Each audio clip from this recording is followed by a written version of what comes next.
Hi folks, I'm here with Denise the Shetler, passionate health advocate, body worker and educator with a strong history in therapeutic recreation and accessible travel.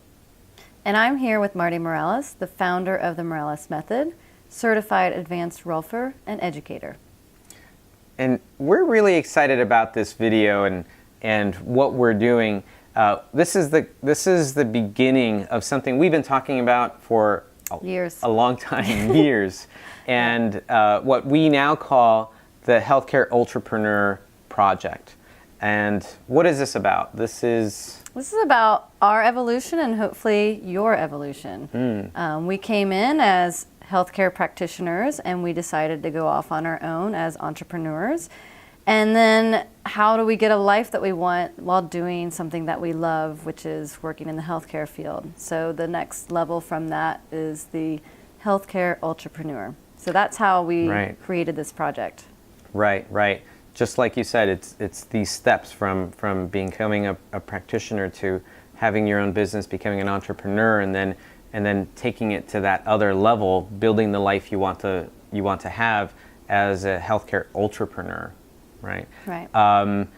We've learned along the way through our experiences, what to do, what not to do, and what we're doing now is putting that together and really talking about the core important things that really need to be covered for someone to be able to do this. And these are the things that we have not seen brought up in other trainings, which is why we decided there is a need and we have a passion for sharing, and this is why we're doing this. Right, and also through the years we've talked with other practitioners, and the issues that come up are universal. And so that's the other reason, knowing that there is this huge need. We were having these issues, and everyone else that we talked to are also having those issues or had those issues. So we realized this isn't just about the two of us, this is about a larger piece, what's happening for people that move into healthcare and want to have a business.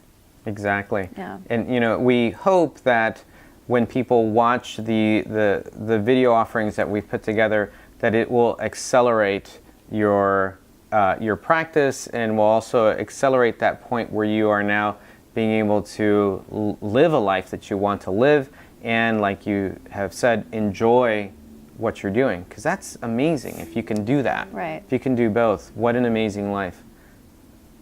Before we go into all of that, I think it'd be a good idea for them to get to know us a little bit, right? Yeah. Who are these two, and how did we get to where we are, right? So I think maybe that first topic of how did we get here, I think would be a great way to start. Like the song. Like the song, how did we get here? We both have a really strong academic background, and we ended up going into this other piece, right? Right. I think our story of how we started is very similar, but our other stories, our other topics differ. But this one is unique because this is what brought us together. Right. And it is very similar, but I know it's not the same path for everyone. But Right. for us, I originally met you at San Francisco School of Massage. Right. I took my first class. I think you were my first instructor. Was I? Oh my gosh. Possibly. I remember. And you kept taking classes? That's brave of you. He got me with his donut jokes. I thought food was a powerful way to be able to convey messages. So there were a lot in the beginning, a lot of food references. Yeah. And I think it helped. I think it worked. Yeah. I don't know if we'll be using that in the video offerings. Probably not. I think we've moved past that. We've retired the food jokes.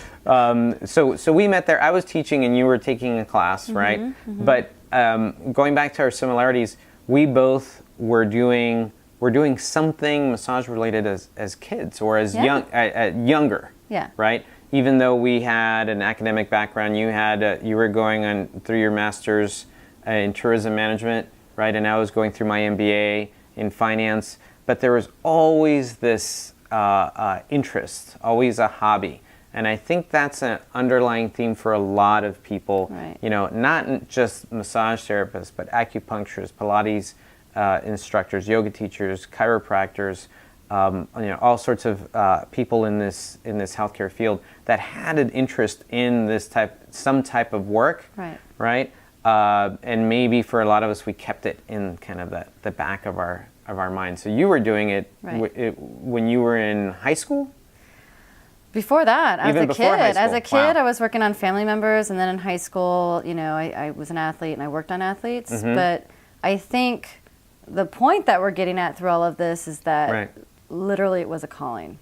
Yes. And it just kept beckoning through the years, but we never took it. I didn't take it seriously. I thought about it in my undergrad, and then I didn't think it was even something real. I didn't even think I could have a career out of it. So I didn't even approach it until 15 years later. Right. Yeah. I have a quick story. I remember back in 1997, I was in finance, I was working, and for some reason I thought, I wonder how much training it would take to become a massage therapist. I was working in Santa Monica, California at the time. So I looked up the Santa Monica requirements, and it was about 300 hours to become a massage therapist in the city of Santa Monica.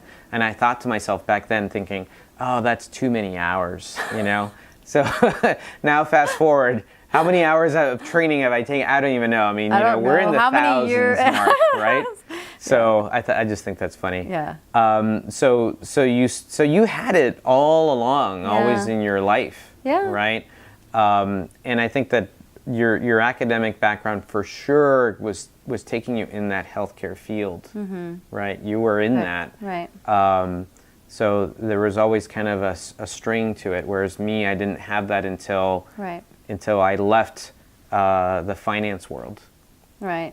And I think the other thing that was interesting, I remember, between us was that we didn't know what we were doing.